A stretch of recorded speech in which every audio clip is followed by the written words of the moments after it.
Hello, welcome to Spotlight, beaming Easter artistic joy across the Isle of Man. Spotlight, brought to you by the Isle of Man Arts Council. This evening, it's all about the art and something of an Easter art special. We head down to the Villa Arcade for a sneak preview of this year's Isle of Man Art Society Easter Art Exhibition, then head up north to hear how art has combined with bees.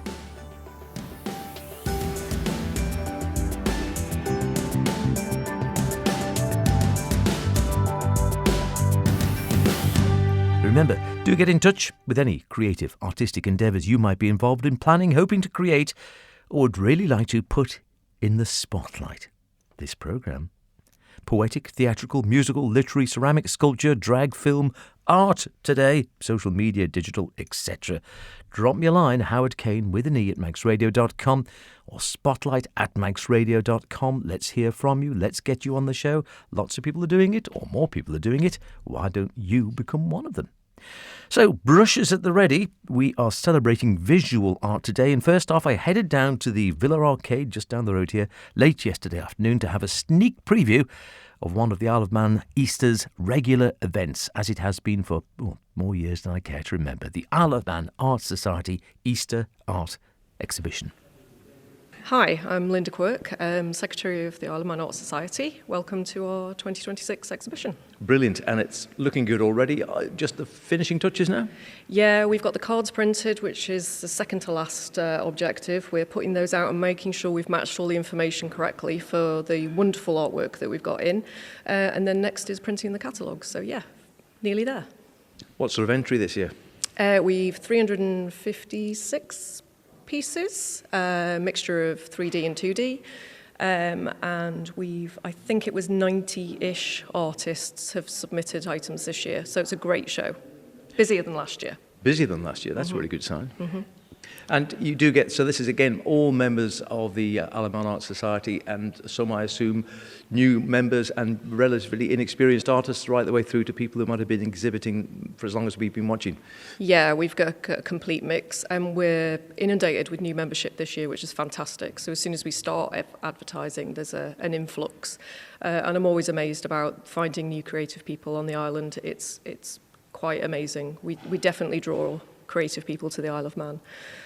We've got about 35 new members, and we've probably got about half of them submitting this year, which is amazing. You got a piece in yourself, I believe? I have managed to do some pieces this year, yes. I've got a couple of fish, ceramic fish, and hopefully people will like those. And who chooses what goes in and what doesn't? We are open to all types of art. One of the key things is the presentation, so that's really what we're looking for, is that something looks nice for a customer come along and purchasing it and taking it home. And again, usually, and just looking around I can see tickets going up now, the majority of the works here are for sale. Yeah, I think we've done quite well this year, and there's only a handful that aren't for sale, but they're definitely worth coming in and seeing the hard work that's gone into preparing those. And how long does it take to actually, I know it takes, you're down here for several days, setting the actual exhibition up. Is the sort of the work behind the scenes, does that go on for several weeks, months? Yeah, well, we start thinking about it the year before. We start action in January. We will decide what venue we're having, approach sponsors and that type of thing. And then it's kind of just gets faster and faster. So there's lots to do up until the very end. And it does seem to be increasing in popularity. I know that last year, when it came down to the preview, it was very busy, and you're saying this year, if anything, it's busier than that. It does sound that, and we're amazed, delighted, and just, we're so pleased. Ramsey Crew are great supporters. They've been supporting us now since 2021, which was at Braddon Church Halls, and this is our 5th time at the back in the Villa Marina Arcade, and we're delighted that they can sponsor us again. It's great, and they put on a fantastic preview for their clients. And again, so we're talking about preview tomorrow, which is a Thursday evening, and then if people want to come down to see the actual exhibition itself? We're open 10 a.m. Last year we had a little queue at the door, which was very flattering. 10 a.m. till 6 p.m. and that's for the 4-day Easter weekend.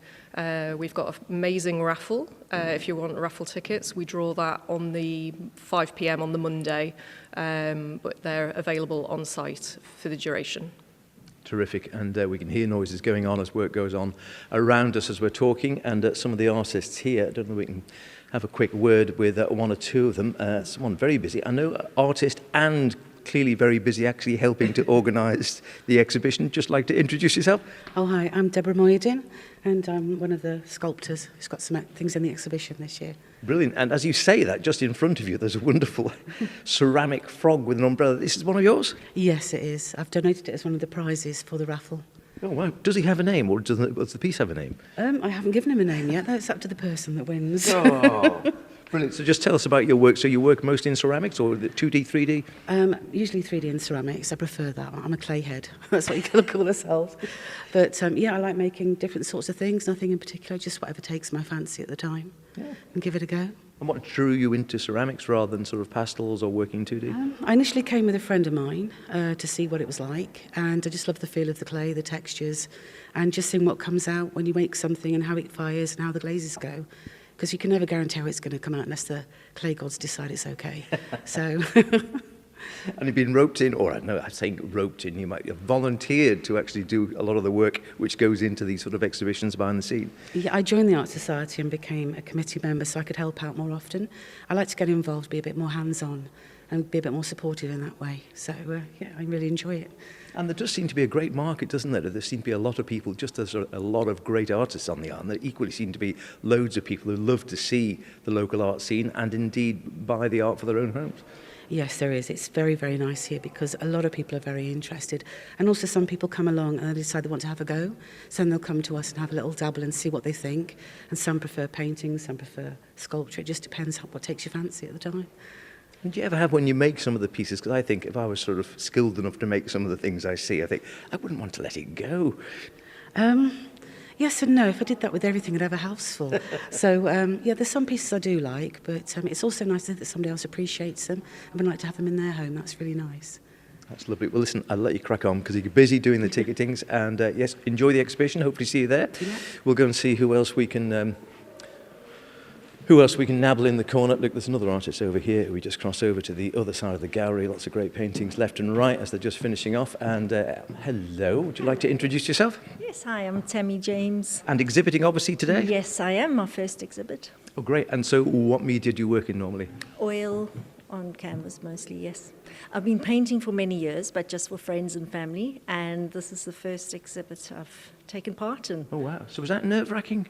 Very nerve-wracking, yes, because you really are putting yourself out there. Yeah, it would be, I suppose, isn't it? If it's the first time out. So, and where is your piece then? Can we see it? Are we just behind it? Oh, wow. Before the raw, and it's just a full-on close-up of a lion's head. So what inspired this then? Well, obviously a lion, but anything more than that? It's not very deep for me. If I see a picture, something I think would make a really good painting, I find it easy to paint. And that's basically what I do. If I see a picture that I think deserves to be painted or should be painted, then you do go it. ahead, I do it, yes. Yeah. And what drew you first into actually art? Was it something for your own satisfaction? I did art at school, okay. But mostly pens and sketching, and then I never thought I could paint until about 10 years ago. A friend of mine suggested we do a course on the island, and I just discovered I absolutely love painting, and it's just grown from there. Wow. Yes, and then I've started doing my own framing now, so I've got a framing business which all ties together. Yeah. And here we are. Well, here we are. Lovely frame. Lovely setting off the lovely line inside. And yeah, you'd be sad to see him go there if he goes, doesn't he? I think he's, yeah. I mean, he's very, like a lot of these pieces, you look around and you think it's got to go in the right sort of place, isn't it, for maximum impact of these sort of pieces. We've got one up here as well, so we've got another one. more traditional this is very different. Scene, very different, yes. Okay, so we're going straight from Africa to, as you say, somewhere in the home counties here or something. Yeah, wow. Well, you're spreading, absolutely inspiration across the way. So how long do you actually work on pieces? I take it different amounts of time for different pieces. It's as much as I'm enjoying it. If I'm enjoying it, I can do it quite quickly. Otherwise, I tend to come in and out and go back to paintings, but they could take from a couple days to a good couple weeks. And do you have a sort of, a list of pieces you're working on, or do you work on several at once, or one at a time, then move on Normally to the next? one at a time. I have a folder full of pictures. This island is so beautiful that where I just stop and take a picture and think, that's got to be painted. So I have a folder full of pictures that waiting to be painted and take it from there. Brilliant. Well, listen, best of luck. They look absolutely glorious. Thank you very much. I think they'll all disappear, so you probably won't get them back. And another artist here. I'd like to introduce yourself, sir. I'm Monty Beaumont. Brilliant. A regular, a one-off, a first time, last time, been here 40 years, 30 years, 20 years? This is my third exhibition. Third? Yeah, third. And so how do you Third time find... lucky. No. How do you find it then? Because it is a strange thing, isn't it? Like, as we were just seeing from Tammy, if you sort of, you start painting for your own amusement, and then you're putting it out there, and then, people are going to go around and stand and look at it and make noises about it. Oh yeah, well, to be honest, I find it really hard to part with my work. I just love it. You get really, it's like, the way I see art sometimes is you give yourself, you put so much of yourself into it that it's hard to let go of that. Because art comes from all sorts of places sometimes, wherever your state of mind is, what's going on in your life. If you're a real artist, in my opinion, you portray whatever you do out on the canvas or like what I do with the light. It's part of me, so it's hard to let go sometimes. And what drew you into art in the first place? I've always been creative, but I didn't really start until 2020, and I was in lockdown. I became a lockdown artist, and I've sort of grown from strength to strength. Started on sort of canvases, and now I've sort of, all my stuff's around here. Oh, let's take a look around the corner. So just go around the top of the gallery here. Yeah, this is called Her Mother of Pearl. So this is a piece. I just made it.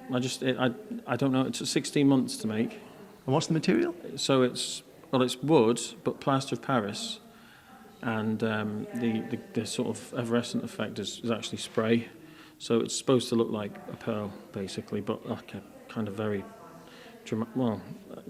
floral type, I suppose. Well, yeah. I mean, it's.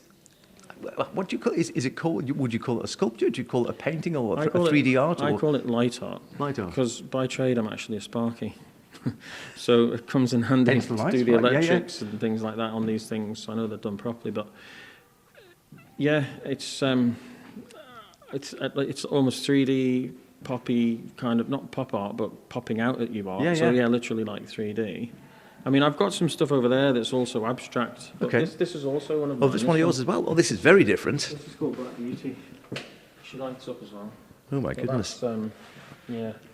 Now, that's very striking. So, again, it's the torso, sort of classic nude torso, all in black. And the material, again, on this one is? So it's a combination of adhesives to build the textures, and it's a high gloss spray paint to just finish it off. But it's 230 volt LED backlit. So in behind there is a driver and the bits and bobs that brings the light out. It changes colours and stuff as well. So yeah, it's interesting pieces, bit different to what's on show. It's one of those pieces, isn't it, which just stops and makes you think, oh, wow, you've got to stop and look, and you're not going to walk past it. You're not going to walk past it any more than you're going to walk past this one, which, again, I sort of instantly looked at this one and thought I was instantly thinking of like sort of stained glass windows and sort of windows in churches and that sort of thing with the light coming through. It's got that kind of gothic feel to it. Yeah. And you could see it in a sort of like a church spire or something. If it was a window, it would fit in sort of. I wouldn't say medieval. I'd say definitely Gothic. Yeah, definitely. That sort of style. What is it that sort of you think? Yeah, this is a piece I want to work on. It's probably. I can't say where it comes from. It just comes out. It's just being creative, I guess. Just having that creative spark occasionally to just make something. I never think about what I'm going to make. I just go and it just comes out. It's all original. Never really put too much thought into it until I get to a piece like that or a piece like that there's a lot of logistics involved in that. You've got to get the timings right with your glues, let things set, and if you mess around with them, things smudge, things mark. But then again, sometimes that's the beauty of art. little imperfections, they make a Sometimes. piece. Yeah. Wonderful pieces. Like I said, look out for you coming in there. Top right-hand corner, if you want to see the work here. As I say, you will not walk past the black nude in the corner, the classic body. It's a great piece, a real eye-grabbing piece. And then right next door, again, the piece on the wall, backlit again, really lovely stuff. Come on and check it out. It's on out over Easter. It is going to be busy, so don't leave it too late if you're going to come down to the Easter Art Exhibition, one of those regular features of the Isle of Man early spring art scene. There really is something for everyone there. It's amazing to think I might have been in single figures. I think I was when I first visited the Easter Art Exhibition with my parents many years ago. Still just as good. The work of some 98 artists on display this year. It's open to the general public, 10 until 6 p.m, Friday the 3rd, Good Friday of course, until Monday the 6th. The raffle for some wonderful artistic prizes will be drawn 5 p.m. on the Monday. You can see details on the event via the Isle of Man Art Society's Facebook page. Spotlight, brought to you by the Isle of Man Arts Council. Staying with our artistic theme, but heading to Ramsey to discover a link between art and bees. Here we go then. We are up north at Milntown on a lovely sunny day. No ghosts around today, I'm happy to say, to catch up with actually two fronts. We're talking art and we're talking bees and the combination between the two, which is a happy mix. Hello, I'm Sharon Holloway. I'm the treasurer for Ramsey and District Beekeepers Association. An important year coming up. It really is, yeah. We're celebrating 100 years of the association. We're the longest running association on the island. There's now 3 associations, beekeepers. So we've got the Southern, the Western and Ramsey and District. And it's our 100-year celebration this year. How important is it I know you often hear about the importance of bees. How important is it that we keep our bees on the island healthy? Our bees on the island are especially important because we're one of the very, very few places in the whole world that is varroa free. So this is a nasty little mite that has caused a lot of issues with bees over the years, and we're very, very fortunate here to not have varroa on the island. So we are passionate about trying to keep our island varroa free. If you import any bees or used equipment, there's a £10,000 fine for bringing that on the island. So we're very passionate about keeping the island varroa free. And how many people in the Ramsey Association? We've got around 60 members, and we meet regularly at our community apiary. So we're the only only association on the island that has our own community apiary. And where is that? That's up in Kerrigarrow.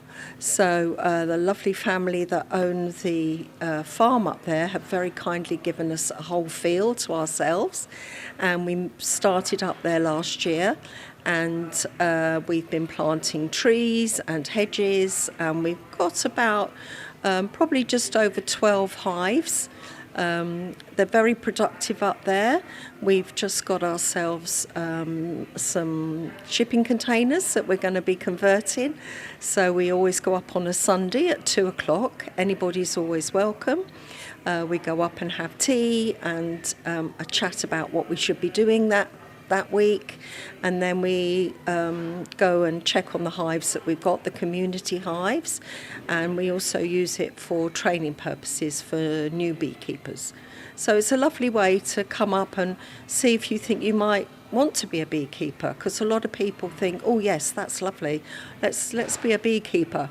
And then you open up a hive and you hear this amazing noise and all the bees start coming out, and people might think, oh no, maybe it's not for me. But we love to have new people come up and show them what beekeeping's all about.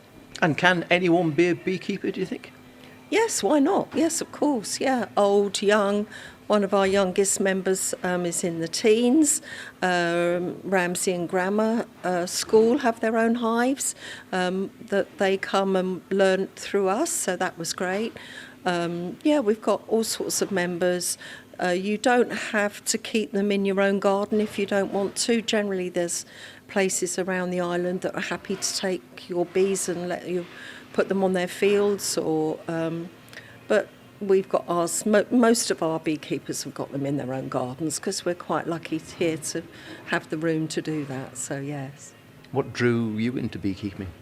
Just something I've always fancied doing. So when we moved to the island, we were lucky enough to have a lovely big garden. We back into Sky Hill, and we've got our bee hives. We've only got 3, so we're not big on it. Big hive, lots of hives. You can have up to 12 hives before you're considered to be a commercial. But yes, we've got them on the top of our garden, and it's just a lovely thing to do. And you become quite passionate and quite protective of your bees as well. You know, inevitably you squash the odd one or two when you're looking in your hives, and you feel terrible about it. But it's a lovely hobby, yeah. And so what sort of yield would you get on an average year, honey-wise, from 3 hives?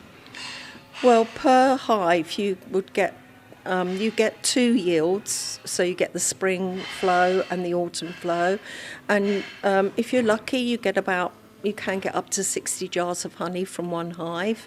On a not such good year, about 30 jars. Yeah, but you know, a good year you'd hope to get 60 jars per flow. So, yeah. Wonderful. And presumably every hive, or depending on where they are, the honey tastes different. Everyone tastes different. Even when you're just down the road from your neighbours, your honey will taste completely different.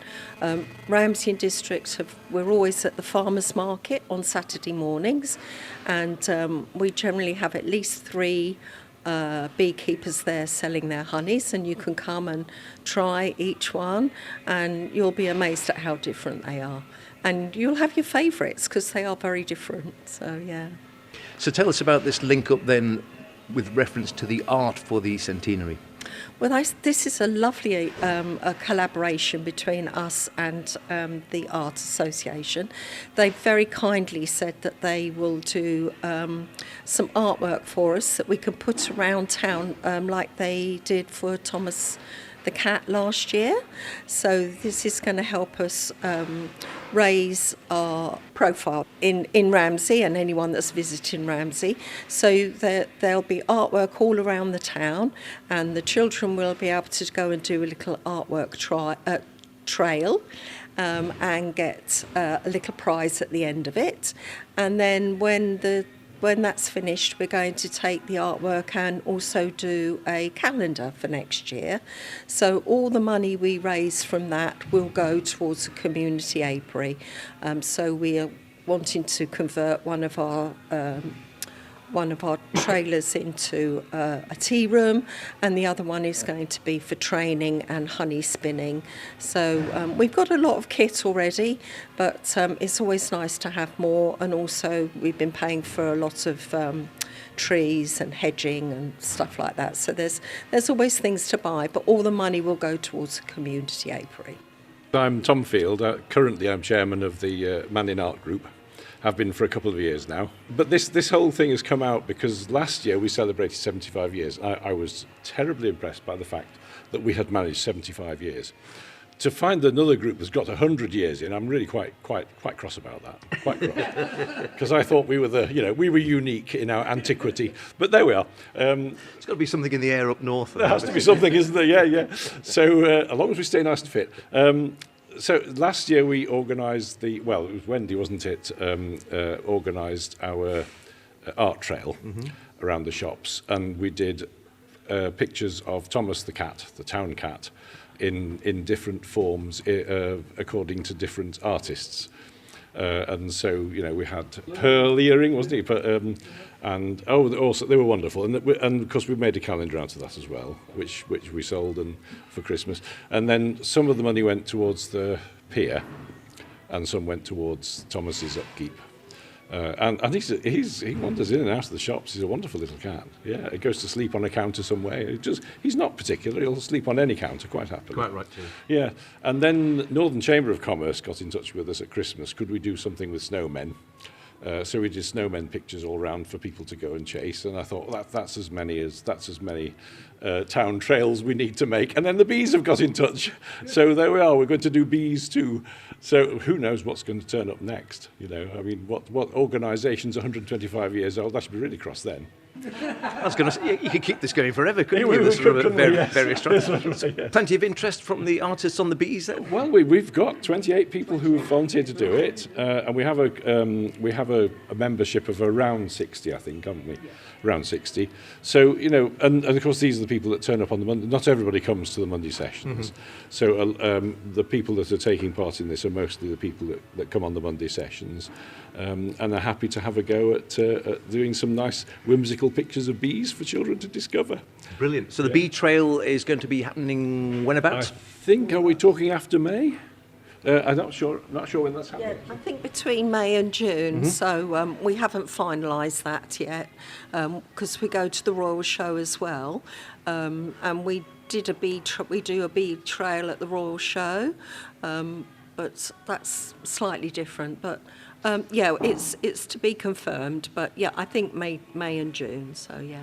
Okay, so that's when we need to look out. Bees up north, May and June, and then the idea, as you said, is to take the art from those and then create a calendar for 2027. They will be put into a calendar for 2027, and I'm afraid ours are all sold out now, so there's nothing left of the Thomas the Cat ones.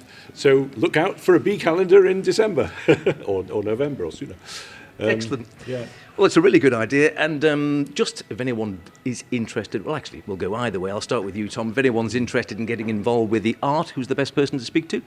Well, anybody who's a member of Mannin Art Group, certainly me or AD, or we have a Facebook page which anybody can look at, and each week they can see what we do, because each week whatever we've produced on the Monday morning gets photographed and put on Facebook page. Some of which they're not finished, you know, they're unfinished pictures or finished. Work in progress. Work in progress, and they can see what sort of and the sort of standards we work to, because not everybody is a very highly accomplished artist. Some of us are beginners, and some of us have got a little bit further. You know, it's and some are quite well-known artists who regularly sell and do commissioned work. So it's a very big mix of people. But the nice thing about the Mannin Art Group, it has changed Monday mornings. Suddenly Monday mornings are wonderful, and everybody's so helpful. You go along and with your bit of paper and your paints, and you don't know what to do, but there's always somebody who'll come along and say, well, if this is how you start, and this is the sort of then, and Ronnie just says, you know, don't stop fiddling and make coffee. So you know, there's always an escape. If it's not going well, you can always go and make coffee. But it's a very happy group, and it's always a lovely atmosphere every Monday morning when we get together. And as you say, even if someone is thinking, well, I've never really dabbled that much in art, they can come along and have a try. You don't have to be as you say, a skilled artist to join. Yeah, absolutely. You know, I would say if you're thinking about it and would like to paint or draw or whatever, come along and try, and don't be frightened, because you know we all have to start somewhere.